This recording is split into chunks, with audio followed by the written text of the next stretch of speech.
Bună ziua! Suntem în parcul Luca Florilor numărul 1. Aici e terenul de basket și pe aici e centrul parcului, pe acolo unde e fântâna. Și pe aici suntem, pe aici pe strada Sforii. Strada Sforii. Pe urmă ne apropiem de centrul parcului. Aici. Și pe urmă ne apropiem de o cascadă aici. Știți? Sunt aici puse cărulele și este făcută din piatră și pe urmă aici este o ieșire. Nu mai zice și pe urmă. Și aici un micuț loc de joacă. Pe urmă.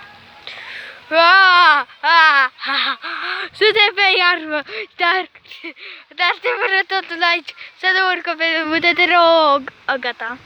Suntem pe trotuar. Ne apropiem de centrul parcului. Și acolo sunt mașinuțele. Un loc de joacă pe vis-a-vis. O să mergem acolo și vă arăt mai din aproape. Uite, aici este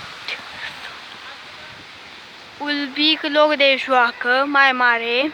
Aici e un loc de joacă pentru mijlocii și pe acolo, mai încolo, vis-a-vis, aici de sport. Și acolo unde leagă ăla de copii, de bebeluși. Și pe urmă un topogan mare de copii mari. Uite. Și aici suntem la terenul de fotbal. Și ne învârtim aici, în jurul lui. Aici e. Pe urmă, pe aici este strada Sforii. Foarte mulți copaci. Este un gard aici, foarte mulți copaci pe aici. Și foarte multe bănci la distanță. Foarte multe bănci la distanță. La ce distanță sunt pe una de alta? Tu știi.